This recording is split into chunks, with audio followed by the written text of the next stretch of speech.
So welcome to Life at Next podcast. Thank you for having me. No, it's pleasure. So do you want to introduce yourself and what do you do at Next? So I'm Ellie. Yeah. I'm an assistant buyer over on the home department, and I do cushions and throws. So in that category, cushions, throws, fur throws, door stops as well, and casual seating. Love a door stop. And casual seating as well. Yeah, it's quite a big area. Yeah. What do you find as casual seating? Like bean bags? Bean bags, yeah, and like drums. Love a bean bag. It's quite a nice area. Yeah. And have you always worked on that area or? No, so I started as a trainee over on the furniture department. So two very different areas. I started on accent chairs, which was a really exciting area. And then last year moved over to cushions. So yeah. Yeah, and is that quite usual for someone to move different areas? Yeah, it's good, I think, for me as well. It was good to get, to be specialties in a lot of areas. You learn so much, and just to stick to one area, it's so good to learn from foils over to zips on cushions. There's so much to learn, and it's exciting when you move. So and when you say learn about those kind of things like zips and foils, what kind of things are you learning about zips? Yeah, so zips, so we'll all have special, so it's a lot more technologist within zips, but different trims, you learn what is safe to use, and that's when more disciplines come into it. So that's when we'll talk to tech more in regards to, okay, what can we use, and what is, what reaches the standards of Next, and things like that. So, you go from learning about on chairs foils, so what goes around a chair leg to make it look like wood.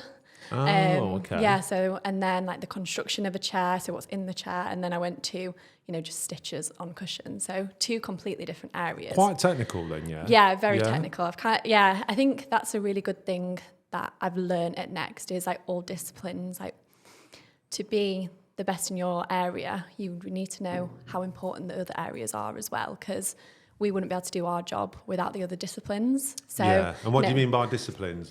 So disciplines over, I guess, across the Next are buying, merchandising, technologists, and design. So that's what we class as disciplines. So, having a little bit of a tech brain, having a little bit of a merchandising brain, just to, really understand where everyone's coming from with what they're saying. And, with tech, if they're trying to pull a pom off a cushion to make sure it reaches a pull standard, I could do that first and then take it to my technologist and go, a pom's come off a cushion. What should we do? Kind of thing. So, yeah, it's really interesting. So. So having that knowledge and not being an expert in all disciplines, but having that knowledge of what everyone does. Yeah. So and appreciation as well. Just being that one step ahead to help out everyone else as well, and just really understand where everyone's coming from. And the more I understand a product, the quicker that product's going to get in, and we can work quicker together with technology and see, right, okay, yeah, that's coming off. What do we do next? And, it just makes all the process a lot quicker, because, we're working against trends. We need to continuously just keep going and get stock in as quick as we can. So, So it's really important then that all of those four disciplines, like you've described it there, are really working together, and that's in every product team, isn't it? Yeah, throughout the whole of Next, not just a home thing. Yeah, no. We're like a big spider's web. Everyone matters, and everyone's got the same responsibility, and we're all working together to make one dream come true, I guess, to get a good cushion on them shelves. So yeah. And if you had moments where you have developed product and then seen it kind of come to life and stuff. Yeah. Like that's, I think when I was back as a trainee, that was the first shell shock moment, was when you walk into store and you see something you've worked on and you're like, oh, Next is a household name. So much of my homeware that I've grown up with was from Next. So to, walk into a store that, you've grown up around and gone, oh, okay, I worked on that. I developed that, and walking into family homes and seeing all the guides, our furniture and sofa guides, and seeing product on there, it's pretty surreal. And it's exciting. It just makes you want to do it more. So Yeah, kind of. You don't get used to it. No. You really don't get used to it. So, yeah. I bet you got friends and family now and then that are like, oh, I bought that, I bought Yeah, that. you walk in and I'm like, oh, that's my cushion. And I'm like, oh, yeah, I thought it would be you. And it's like, oh, okay. That's a nice rewarding part of the job, though, I guess, working in a product team. Yeah, 100%. I think that's the most rewarding part. Is it that for you? you? You just get there and you're like, we did it. Like, look at how amazing like the launch is. Like, all of our autumn range is out at the moment and we're going into store and we're like, it looks amazing. Like, you know, Home's done amazing for autumn this year so far. So it's so exciting to see it. And, you know, we've got Christmas to come and it's just so exciting autumn winter season for us. So, yeah. I guess that is as well. It's like a collective output of everyone's work as well, like you say, to visually see that. Because you might not get that in every single job or role or anything, you know, across Next or anywhere you work. But the fact that you guys do is quite rewarding. It's quite unique as well, I always think. Like, That then you've got loads of people like buying it because they like it and complimenting it. And, but don't know who's behind it or anything like that. And you just like walk in. They do now. It's me that buys the cushions. And you mentioned there you moved teams and you started as a trainee. Yeah. So have you gone through the trainee program then? Yes. Oh, how was that? How was that whole experience for you? Like it's not comparable to anything. Really? It was so exciting. Like I relocated from the north, so found out I got the job and relocated within like 2 weeks, and quick. Yeah, was part of the trainee house, which was amazing. You know, you're living with people that are going through the exact same thing as you, and you know, you build friendships and, you know, with other areas of the business as well. So they're not all just in home. I've got friends around the business that I continue to do things with outside of work. So, you know, I've kind of got my own little, I guess, place in Leicester. Like Leicester's now home, which, that's nice. You know, back in 2021 when I first started, probably wouldn't have thought it would ever be home in regards to, because you move into a completely different place. So yeah, I've really found my mark here. So yeah, the trainee program all in all was, you know, it was rewarding to get to the level that I am now as well. And you're just constantly learning from everyone. You meet so many people across the business that you're just constantly learning from everyone. And obviously I did my whole trainee program on one team. Okay. So by the end of it, I felt like I was, you know, started to specialise in that area. So then when I got my promotion and moved on to cushions, it was a completely new challenge. And it was like, okay, I've been promoted. I'm now an assistant, but I'm also on a new team. So constantly face challenges, but it's just rewarding. And the support system you have on that trainee program, you know, I can't say that I've been on any other trainee programs, but, you know, you just constantly feel supported. And in what way do you reckon? They want you to achieve. Oh, okay. You know, they've not put you on this program just for you not to get to an assistant after it. They want you to get to that assistant level. That's what you're training for. You're not training to be a trainee, you're training to be an assistant.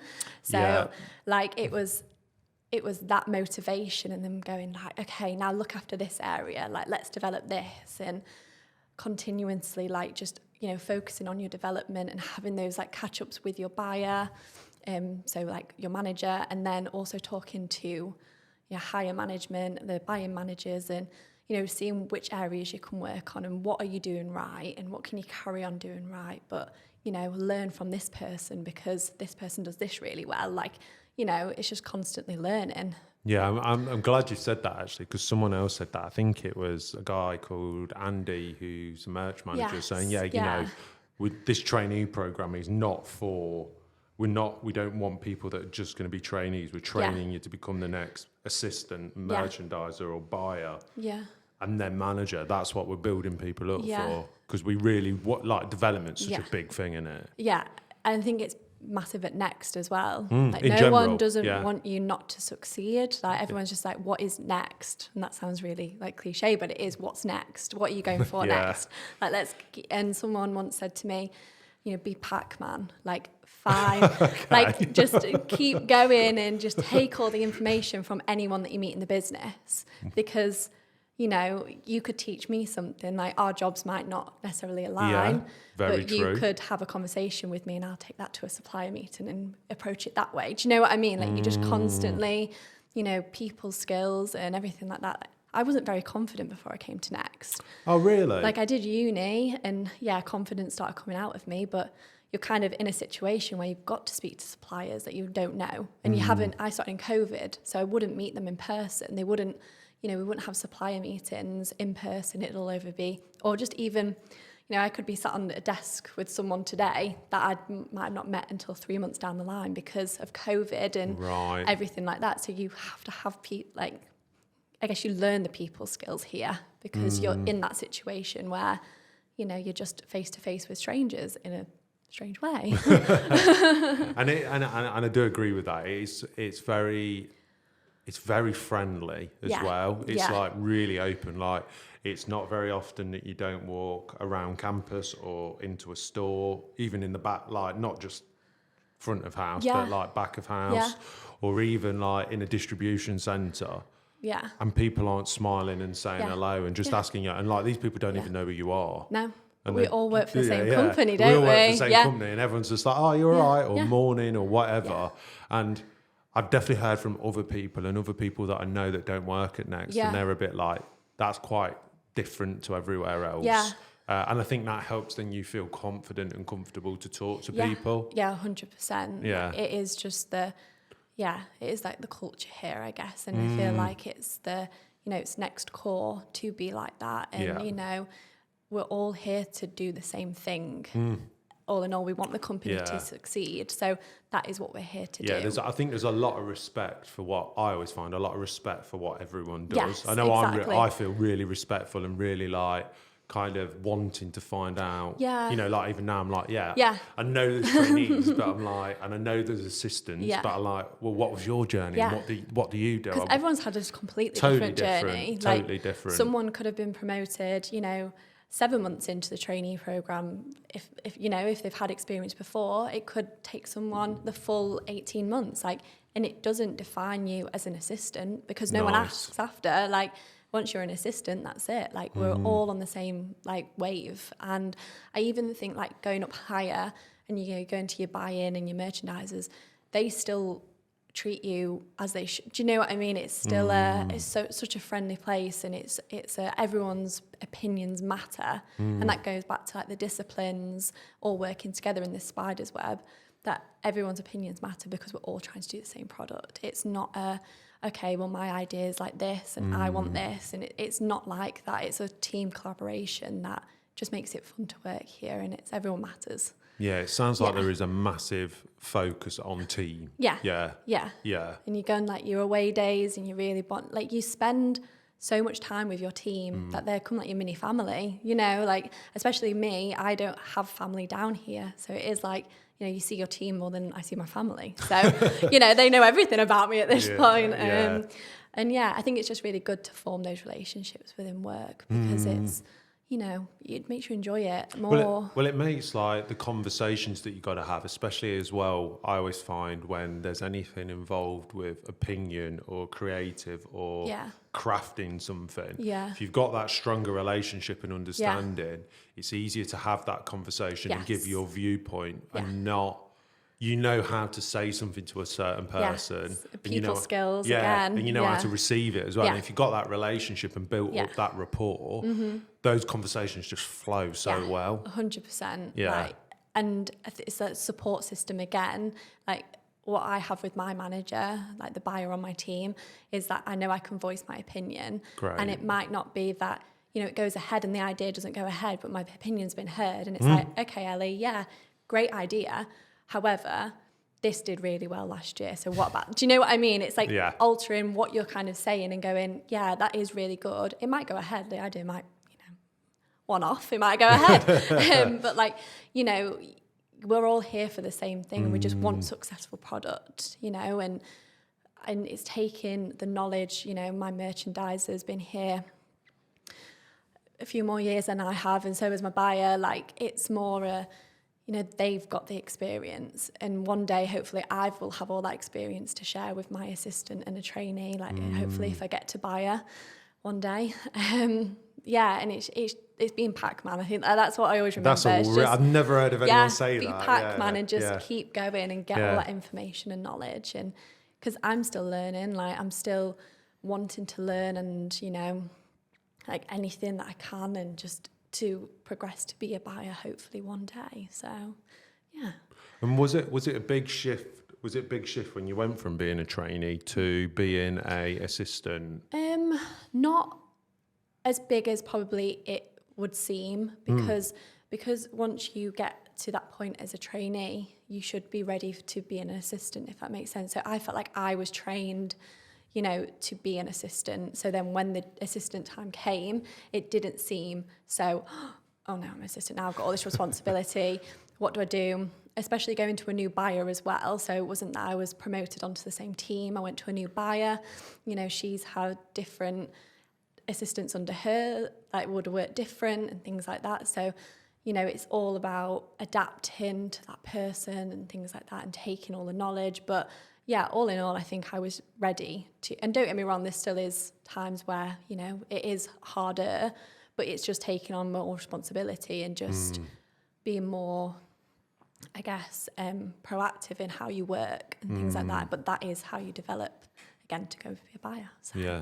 Because you have got, and I think that word there you've said, responsibility, that's quite key, isn't it? Because at the end of the day, even when you come in as a trainee, you've still got responsibilities, and you're still responsible for building multi-million ranges. Yeah. Sorry. Not trying to like remind you. But no, I think when it comes down to it, but that's also a good thing, because you know, the managers and the people and everyone's seen that in you, that you've got it within you to do that. Yeah. So we're all not here. We're here for a reason, and it's because people higher up in management level have seen it. And especially on home, obviously I can't speak for the other areas of business, but especially on home, managers have so much trust. And, you know, again, the support system comes from higher up is, you know, they're again, like, they're overseeing different product areas, not just mine. And they're just like, right, you are the you are the specialty in that area. You know, you specialize in that area. Go and do it. And then, you know, we'll go to section meetings and we'll see what we develop. But it's all about trust. And, you know, we were not here for no reason. They're not put us in because it's, you know, we're not in the job because we aren't good. If that makes sense, is what I'm trying to say. But yeah, I guess that's. And in terms of when you were a trainee, you mentioned, just going back, because I like to go all around. Yeah, so do I. I'm like, just firing shots everywhere. In terms of when you were a trainee, you said you relocated. Was that a big thing at the time? And like, what helped you kind of adapt to that? To say I'd never stepped foot in Leicester until I moved down here, it was probably a bigger step then, because I moved away to uni anyway. So I'd already left home.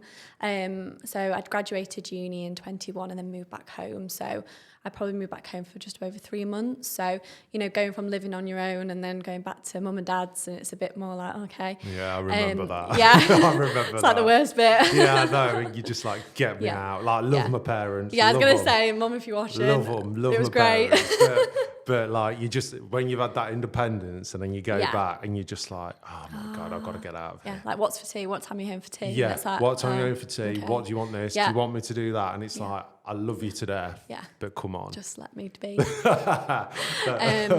So then when I found out I got the job, it was a pretty quick turnaround because I could leave my job quite quickly. So I didn't really have time to think about it. And I think because you get put into a trainee house, because you're so used to living people in uni, like I was used to living with, you know, another 6 people, it was nice to then, you know, you're thrown into it, but you're thrown into it with everyone else. And, you know, you're getting opinions from everyone else and like advice. Like, you know, if I came home and I'd be like, oh, like, I don't know what this is. If it was like a merchandise term, for example, you know, I'd ask one of the girls like, oh, what does this mean? And she's like, oh, it just means this, like that's and that. And it's, you know, we're all in it together and we're all in the same boat. You know, people might be progressing a little bit. You know, people might have been there 6 months before I got there, but again, it's taking advice from them and going, okay, yeah, I'll do that. I'll apply that to my role, even though, you know, they could be in women's wear or brands or kids. Like, we're all in it together, which was nice. So it's nice you had that community feeling. Yeah. And and it carried through from uni. Yeah, carries through from uni. In that trainee house, like, even though I was only in it for a short amount of time, I live with some of the girls that I was in. Nice, yeah, so, nice. you know, like, we live together now, and because, you know, it is scary going to a new city by yourself and going, right, you know, like, mum goes, bye, and you're there, and that's that. So, yeah, trainee house it's an amazing thing that Next provide. Yeah, 100%. Yeah. And you said you've always been on home. Have you? Was the desire did you always want to come to Next as well? Yeah, so I guess I studied fashion at uni. Yeah. So I was, all my background is fashion and textiles. So I never really ventured into home. And then for my final major project in uni, it was all to do with COVID and working from home. And I did a little home collection, like capsule on the side, which, you know, was foreshadowing. So yeah, I did a little home collection on the side, and I was like, oh, actually, I quite like this. And then when I saw the trainee buyer role for Next, I was like, this is perfect. Like, buyer was what I wanted. Right. And I saw the buy-in thing, and I was like, oh my goodness. And I read about Next and like the ethos and things like that. And I was like, no, this is for me. And obviously Next is a household name. Like, it all seemed to add up that it was right for me to do it. So I guess home, it was always an interest, but I also had the interest in fashion. So it was when I got offered the home role, it wasn't should I, shouldn't I? It was like, no, I've tested the waters on it, but let's do it. So yeah, it was good. Yeah, because I guess a lot of people might think that if they'd done fashion or textiles or something at uni, that how do you go into home? Yeah. But actually, like you say, and a lot of it's transferable. Yeah, 100%. Yeah. You know, fabrics, and you know, we take such inspiration from fashion anyway. You know, we'll look at any like patterns and fabrications, and we apply that over to home. Like, even within the business now, we'll still, you know, contact people. So like knitwear, for example, we'll contact them and go, okay, what's working for you? Like, you constantly take it from fashion anyway into home. So, that's good. You know, I feel like everything that I did learn at uni, I can still apply into home. Like, there's no separation at all. And because I work so closely with fabric as well, it was a nice transition. It's nice. And I still get to look at all my fashion trends, so it is nice. still scratching at it. Yeah, definitely. But like, a lot of people that are in home now, they've not always been on home. Like, they have also been over in the fashion world and over the road, as we like to say. You've been over the road. You know, like, people haven't just always had a home experience like myself. You know, like, my buyer actually came from kids wear, so you know, it's all transferable skills, and I feel like you just end up loving the product that you do. It's like, you know. And when I was a trainee, it was footstools. That was my area that I looked after, and now I love footstools. So still have a little soft place for footstools. So how much detail can you go into on footstools though? Like, I could talk about buttons, and you know, like, it's with footstools. I just get excited. But again, I think it's because, you know, you've gotten given an area and gone, right, okay, let's do it. Let's build this area up. And you do just take the random trends and go, actually, that certain button looks really good. Let's apply it. So, yeah, I don't know. It was weird, but you just kind of, your brain just alters to it and goes, right, this is what I can do to make this happen and make this. But furniture was a different kettle of fish though. It's, you like the skills that like even the technology team have over there, because that's such like safety, and even on home, I guess across the business, like technology is such a, you know, important area and things like that. But that's why I've got a little tech brain. Like back there, but it's there. But no, it's good though. It's good that you can pull on those skills and attributes that you've got and developed over the years and apply it to buying. And I bet the technologists are quite happy that you are thinking that way and not just kind of getting on with it. And they come in and go, whoa, what's going on here? Yeah, like a pom's like hanging off a cushion. Like, oh, come on, Ellie, like you've seen that. And I'm like, So, yeah, that's And what sort of, like, say if someone was gonna like thinking of joining the trainee program now, because we're gonna, you know, there's gonna be people thinking about joining next. Like, first of all, kind of like what what attracted you to Next? Like, why did you pick it? Not just because it had always been there. But yeah, I think it was when I read about the trainee program fully, and I'd started doing a little bit more research, even on YouTube, when people have said, I mean, it might have been from a few years ago, but, before this podcast was, and people were talking about it, you just kind of started seeing niggly bits about it and gone, oh, okay, yeah, this does seem right for me. And it was I guess it is the ethos that I'd learned from those videos and things like that. And then, it just seemed the best place for me to go to get on that mark at the trainee program. It's a 12 to 18 month scheme and you're on it. And at the end of it, I'm sure it says, we try and progress you to be an assistant. Something that, not those words exactly, but the aim was for you to be an assistant. And gone through all what you would learn about, because it was like going to uni again in a slight way, because in doing a buying and merch module or a buying module, and going to all your training courses and things like that, and starting again. So I think, I couldn't recommend it enough.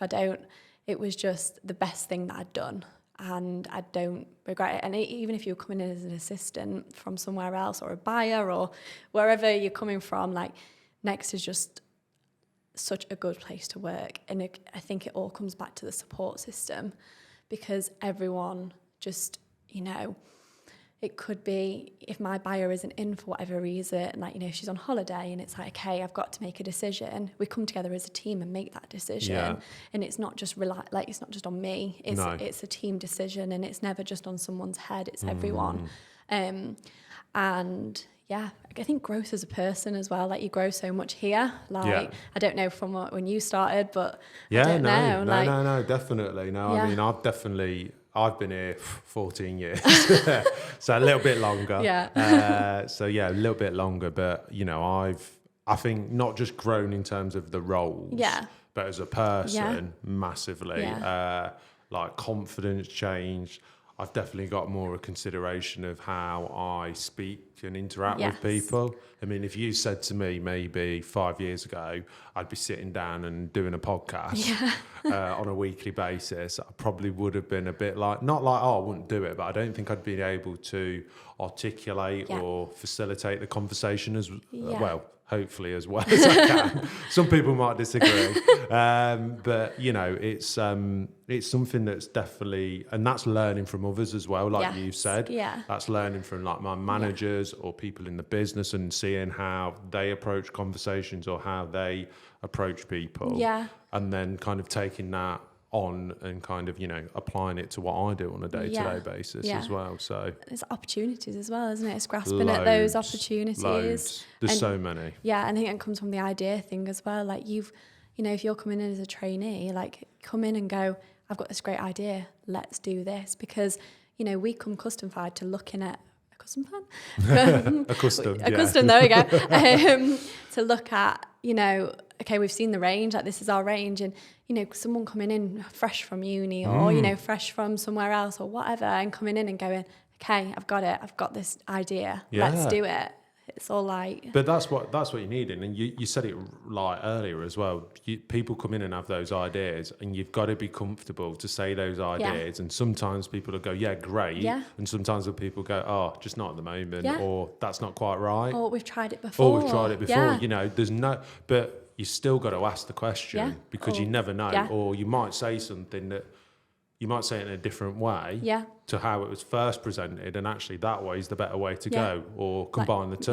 Make your mark. If you come in as a trainee, speak to your assistant first. Say, I've got this idea, I think I want to say this. How do we do it? And that's what that assistant's there for. Or if you've got that relationship with your buyer, speak to your buyer about it. Again, like I say, we're all open to the ideas. No one's going to turn their nose up at you, because I don't think anyone has it in them here. So no, it's not part of the DNA, and it's not part of the people here. No, it's all levels. I work with the product teams on a few things, and even if they're oh Matt, we want to launch this internally, because part of my team look after internal communications. and they'll go, well, what do you guys think? We think this, and you know, it's two way. It's two way. It's never dismissive, and they'll always, you know, everyone will always listen to each other. Yeah, exactly. Because you know, it could be a big idea, but there could be a smaller idea that comes out of that. 100%. And then that's £1 million. Like, you just never know. And we got £1 million. Yeah. This time next year when my door stops. No, I totally agree. And that's how it starts. Small ideas turn into like big stuff. Yeah, and it's so exciting. Yeah. It's every day. It's just like, okay, let's do it. Running into the office, like, oh, I've got this idea. Everyone's like, Ellie, sit down. Well, thank you for coming on the podcast. Thank you so much for having me. It's been great. It's been great. And it's been really interesting to hear about your development through home. And, you know, just keep doing it. Yeah. Thanks. Love it. Thanks you so much.